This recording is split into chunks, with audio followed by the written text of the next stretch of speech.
Hi, welcome to my new video, and in this video we're just going to start developing a complete Gutenberg blocks for our WordPress.org. We'll just talk about this project and we'll implement all of our knowledge that we have gathered in our past videos.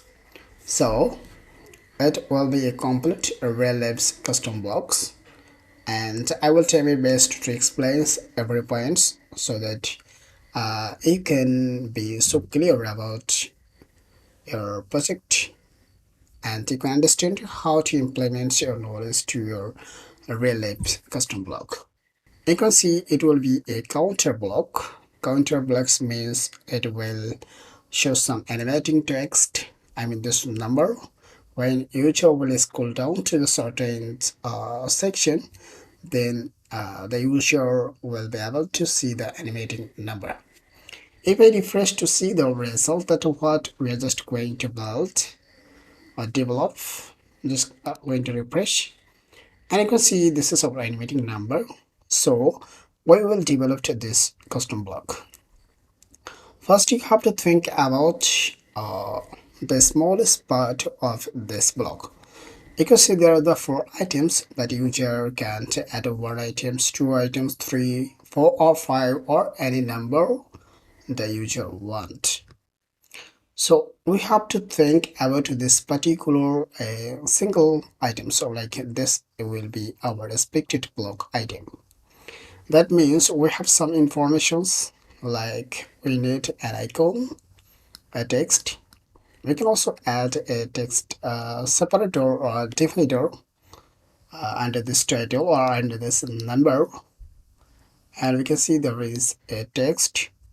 It can be our counter number text. We can also add some description here.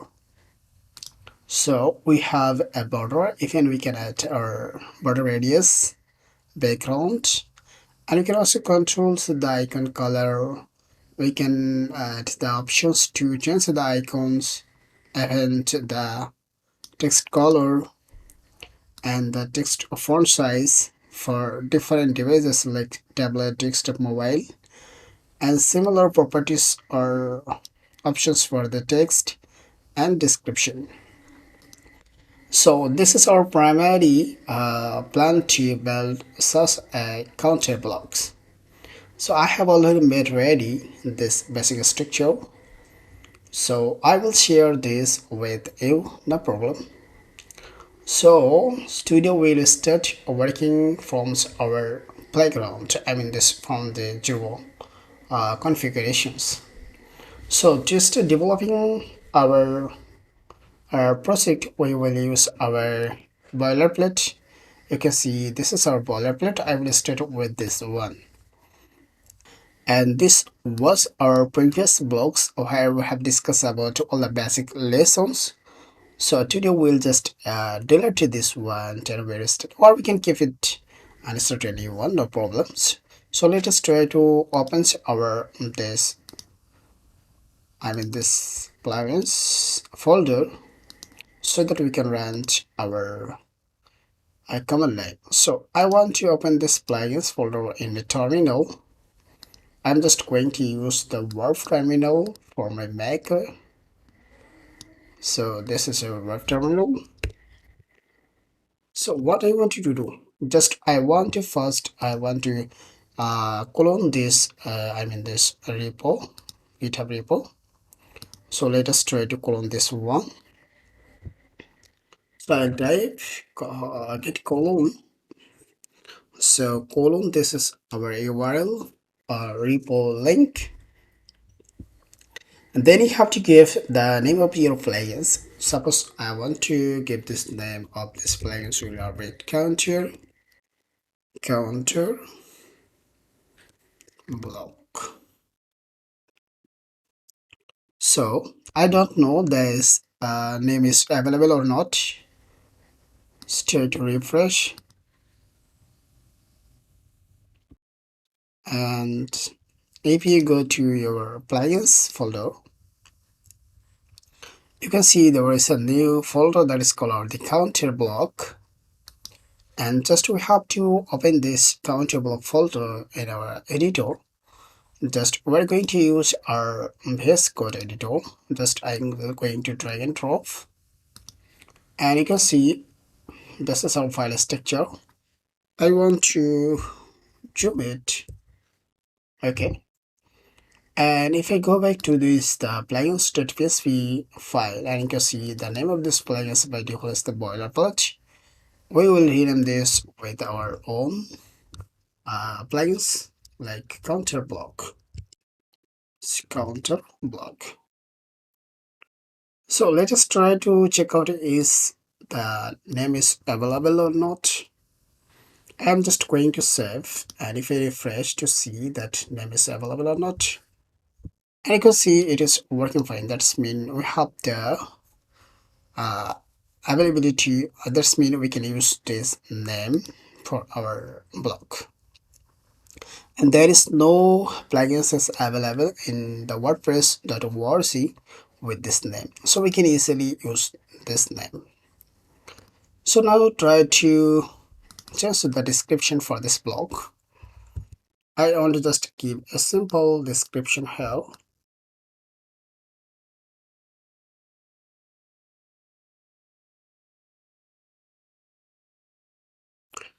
And our second duty is to replace the prefixes. You can see there are two prefixes. One is the boilerplate.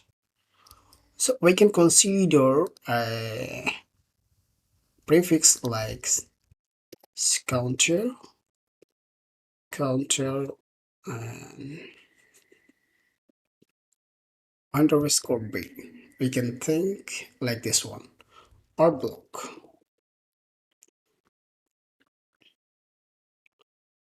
Or we can call it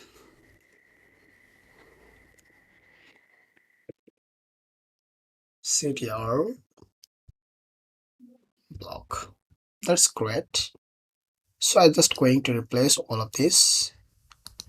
Now try to fix our uppercase, and it will be our CTR underscore block like this one. That's great that we have successfully replaced all of our prefixes. So now go back to this category. You can see this is our Slack. That's great.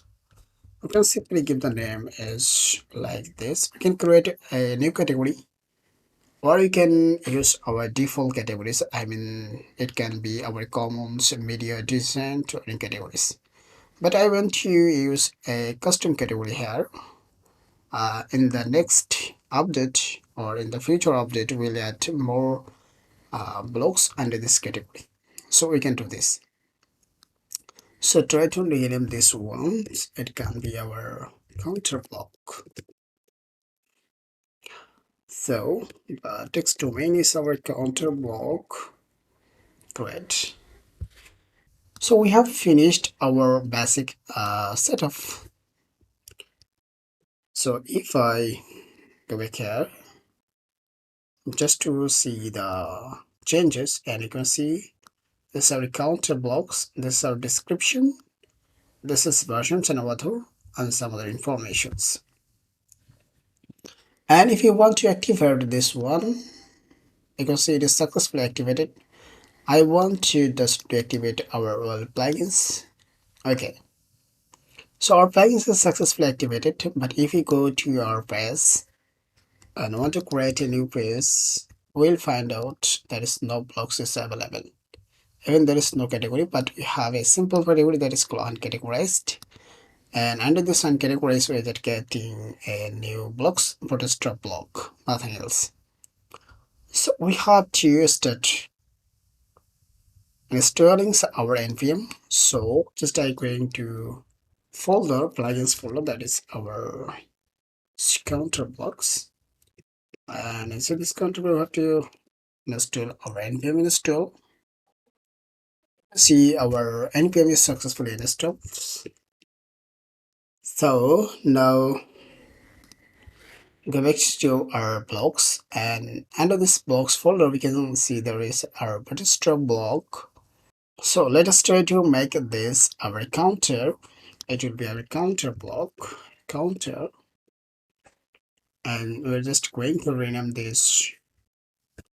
Our prefix will be ctrb, like this one. You can take any the prefix, and the name of this block will be our counter. So I just want to give a title like counter, sorry, counter. And you can see we have the new category, and the flag for this category is ctr hyphen block. Just simply replace with this new category. We will use a icon here, but right now I just want to keep it this smile icon. Stay to change the description for this block. A simple counter blocks like this one. Change the text domain name, it will be our counter block. Sorry, counter block. That's great. I have to make some changes in our index.js because it is not now about stuff, it will be our counter. Okay, and there is the more changes in the plugins.php file, and you can see we have registered a bootstrap block. Instead of using this bootstrap, we have to use this counter block, this counter. Now open our terminal if you don't npm run build for this first time.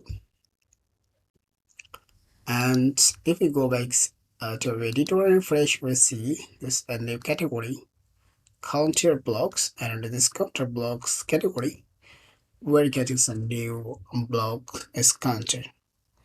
If we click, we'll just get this hello world text, and even we publish. To see the front end, we'll see that is a different hello world. That's it. Because right now we only have the hello world text in our editor and our front end, this edit.js and sub.js. So this is our basic setup. Now we want to change the icon from here. If you go to the icon monster website, you will find a huge collections of the icons. Suppose I want to use this icon for my counter blocks. Let us try to pick this icon. And you can see there are two formats. One is the PNG and one is the SVG. We have to use SVG format. You can simply download, or you can just simply click on the embed. You will get this SVG. I'm just going to copy this one, so in my editor,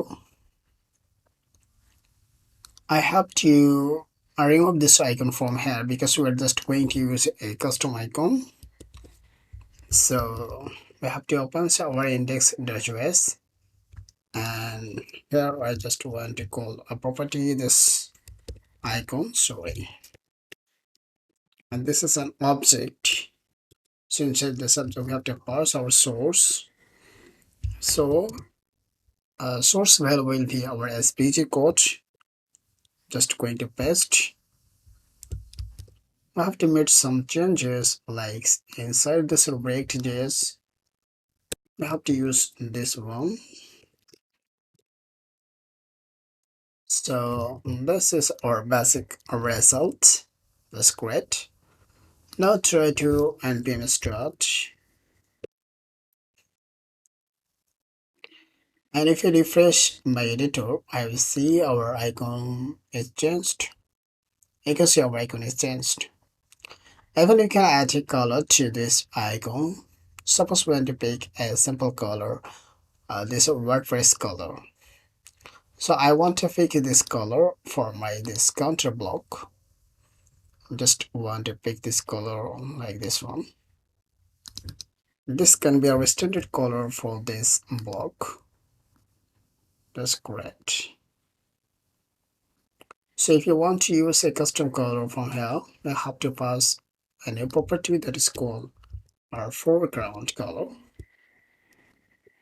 Replace this class with your custom color.